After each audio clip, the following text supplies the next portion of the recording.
It's March 8th. I'm Brian Dean Wright, former CIA operations officer, and this is The Wright Report. A good day to you, ladies and gentlemen. Welcome to The Wright Report, your daily news podcast. Well, here is something that you did not hear on the State of the Union address last night. The Biden White House is making it easier for Chinese nationals to come over the U.S. southern border unvetted and uninvited. I shared with you that blockbuster change in U.S. policy just a couple of weeks ago. Well, today I have the reporter who broke that story. His name is Philip Lenzicki. He is an investigative reporter with the Daily Caller News Foundation. But I'll tell you, that is not all that Philip has uncovered. He has also investigated how our food supply is increasingly reliant on Chinese companies. Plus, he's shared with us how Beijing actually operates police and intel stations in the United States in at least 7 U.S. cities. Well, today's podcast, we are going to cover all of those topics about the border, your food, and those spy stations. Plus, we are going to ask why.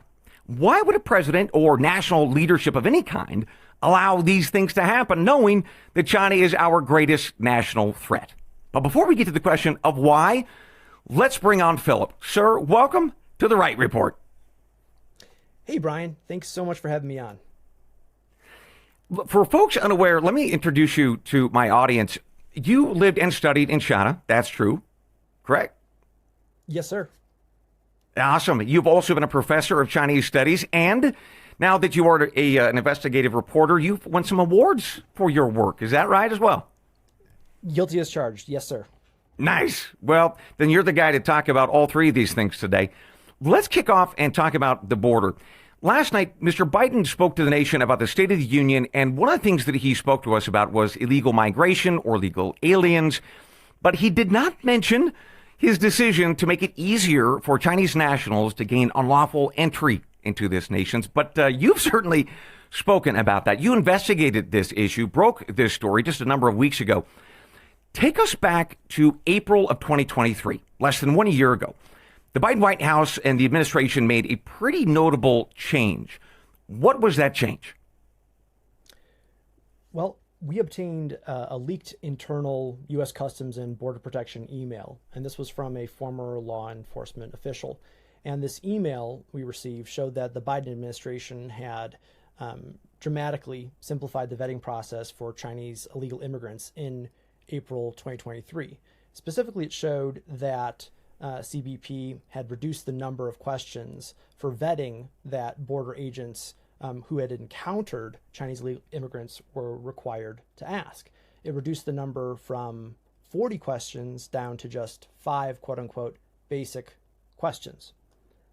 Additionally, the emails also showed that the border agents were no longer required to perform something called phone downloads, which would be when they would attach the phones to some type of device, download all the information, and then sift through it to see if there's anything concerning. We were told that this would typically pull up things regarding the network of human traffickers itself. They'd be looking for that, but we found instances also where there were individuals that were arrested afterwards for having child pornography on their phones and things of that nature. But anyhow, the emails showed that the border agents, 5 questions that they now currently ask were focused on, quote unquote, military service, the universities that these individuals may or may not have attended, their place of birth, their employment, and then their political party.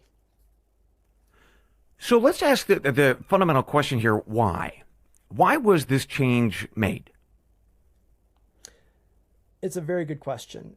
So we should think about what the change did first. And the answer is that by simplifying this vetting process, CBP now is able to process Chinese illegal immigrants more quickly. And at the same time, fewer are ultimately deported because the process is easier. And so consequently, more Chinese illegal immigrants are allowed to remain in the U.S. So with that fact pattern, the question as always is, to whom is it a benefit?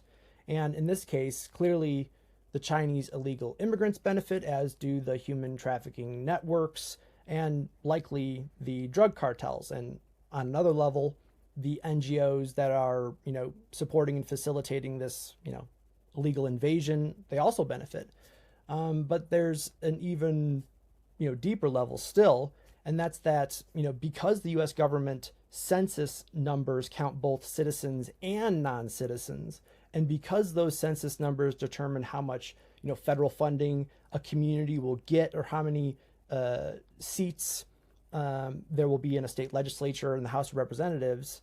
Therefore, politicians, political parties, even presidential candidates, they stand to benefit from illegal immigration.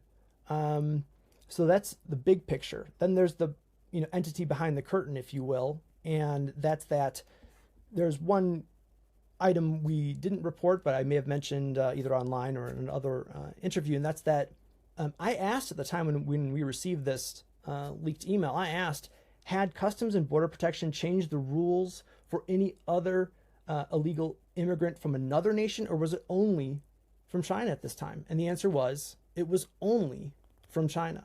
Now that's an interesting data point for us to include sort of in our analysis here. And I would close here by saying that, I can only imagine then that there's another force at work sort of behind the curtains pushing for this simplification. And if I had to take a wild guess, I would believe that entity would be influenced by the Chinese Communist Party at some level.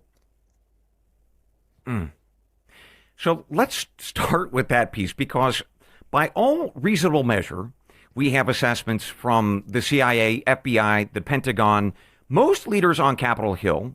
We've also heard this from different individuals within the White House, that China is our greatest national security threat. Would you agree with that assessment? Is that what you understand to be true as well? Correct. Yeah.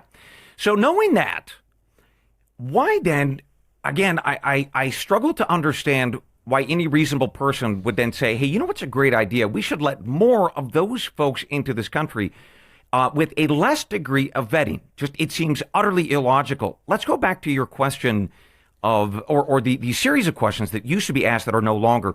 The ones that were jettisoned, do we have a sense of what those were and why those were even asked in the first place? Why were they relevant? What were those questions? That's a good place to start. And so among the 40 questions that were previously asked, those questions included inquiring into prior arrests, the individual's handling of weapons or firearms, questions specific to the nature and the nuts and bolts of the smuggling network, how much it costs and routes and things like that, and other items relating to the individual's, basic biography that you'd expect.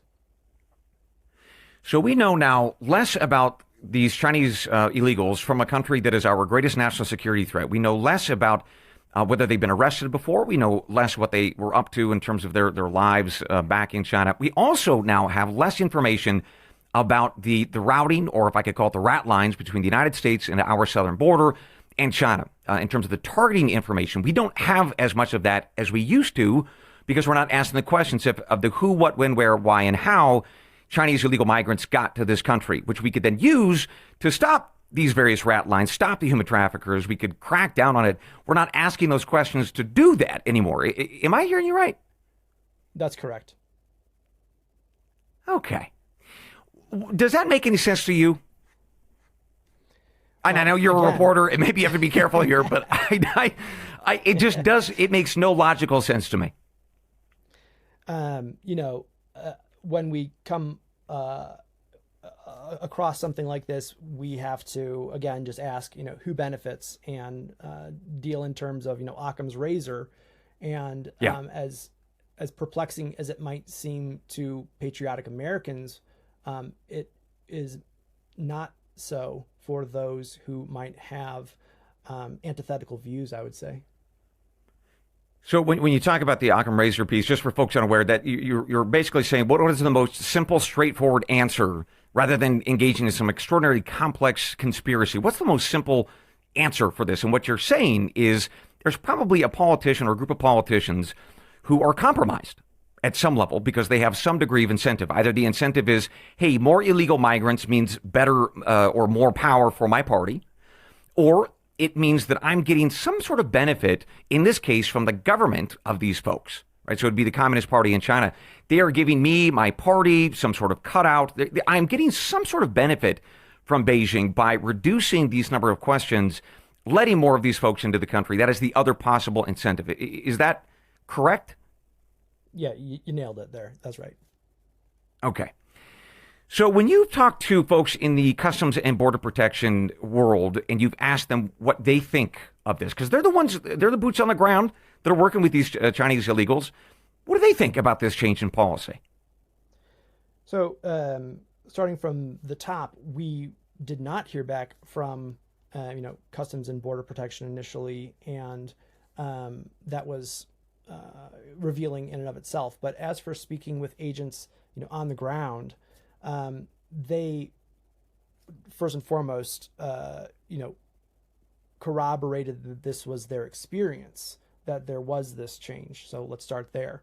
But secondly, what they conveyed was that prior to this change in April 2023, they were just simply inundated with illegal immigrants generally, but there was also a spike in Chinese illegal immigrants. And in order to process these Chinese illegal immigrants, they would have to resort to using Google Translate and other means, because no one nearby was able to speak Chinese and understand what folks were saying. And so it would take several hours, upwards of 4 hours, to process one individual. And when we see the numbers increase as we did at that time, now we're talking about some 1,000% increase or something like that, if I recall, over the last several years. They just don't have the resources, and so at some level they understood that this might have been needed. But the end game is that, as you've pointed out, all these individuals are let in, and we don't have any information about any of them. You'd think that the sensible reaction wouldn't be to just throw the baby out with the bathwater, but rather to say, well, then we need to have a sensible immigration policy, close the border, so that we can get a hold of the situation. So if I'm hearing you correctly, then the CBP guys are inundated, overwhelmed, and rather than spend even more time trying to sort through each and every person, they're sort of throwing up their hands of like, fine, they're all coming in anyway. Let's just process them faster. I don't want to put words in your mouth, but that's sort of the sentiment of what I'm hearing. It's not that necessarily that they love this new policy.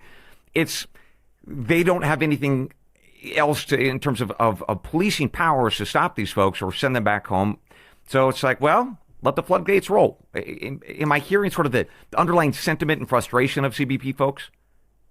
I want to be very clear here and say that the individuals I spoke with, they're all extremely patriotic. They want this to stop. They see the danger. Each and every one of them said that, an attack of the magnitude of 9/11 is coming our way. So they're just, beside themselves with the situation.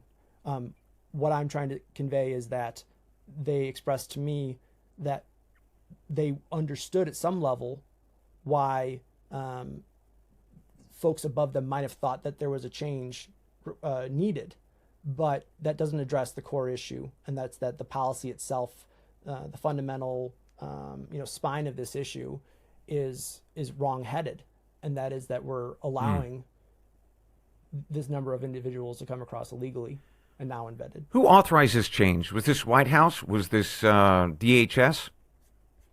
So we don't know how high it went, but the email itself was sent from a Customs and Border Protection supervisor to a quote-unquote master list of around 500 or so Border Patrol agents.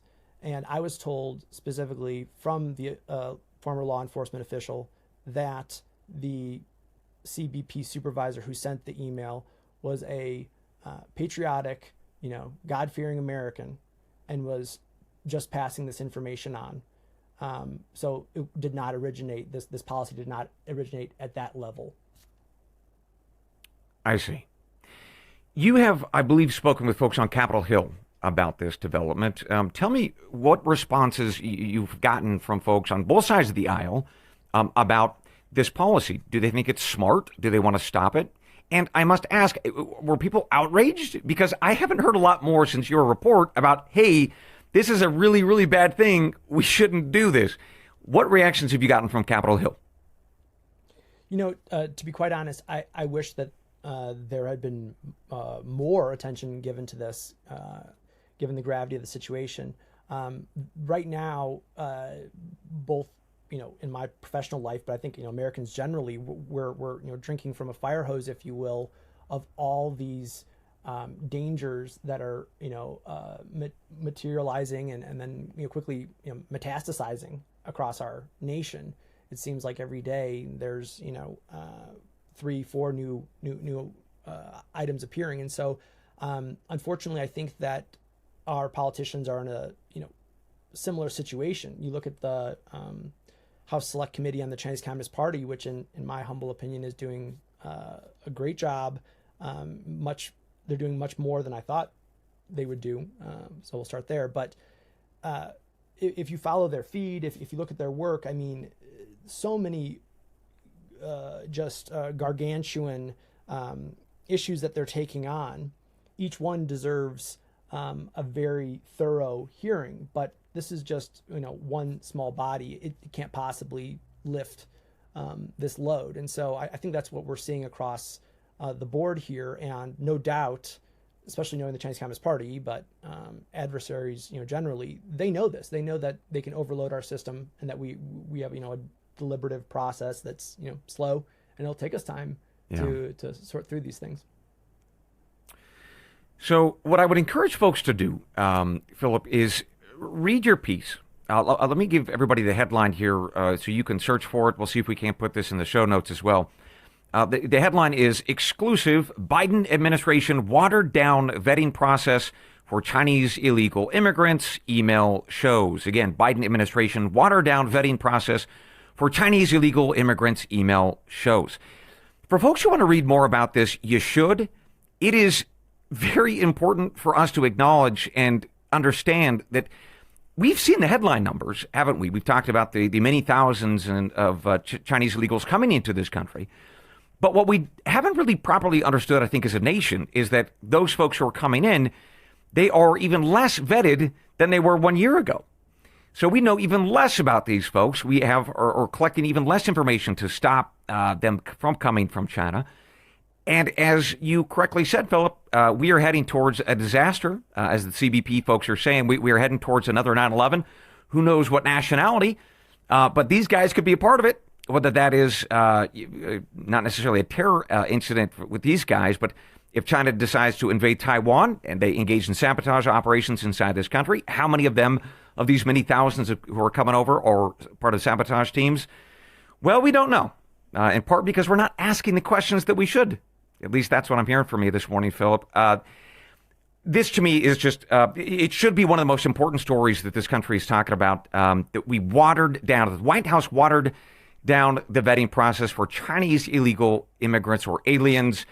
We did not hear that last night at the State of the Union address. I wonder why. Let's take a quick break.